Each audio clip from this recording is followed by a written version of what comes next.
Ang kanilang paglalakbay ay napakahirap para sa mga bilanggo habang ang kanilang mga kamay ay nakagapos. Sila ay napilitang maglakad ng ilang araw sa mapanganib na gubat. Sa isang punto, habang naglalakad sila sa gilid ng bangin, isang grupo ng mga bilanggo ang halos mahulog. Tinulak sila ni Middle Eye upang tignan kung kaya nilang iligtas ang kanilang mga sarili.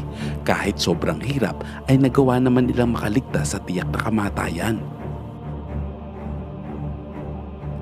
Gayunpaman, itinulak pa rin ni Middle Eye ang pinakamahina sa kanila sa bangin. Ipinapakita nito kung gaano kababa ang halaga ng kanilang buhay. Samantala, si Seven at ang kanyang anak ay naghihintay sa pagbabalik ni Jaguar. Sa kabilang banda, nang malapit na sila sa kanilang destinasyon, ang mga bilanggo ay napadpad sa malawak na lupain na may mga naglalakihang puno na pinutol.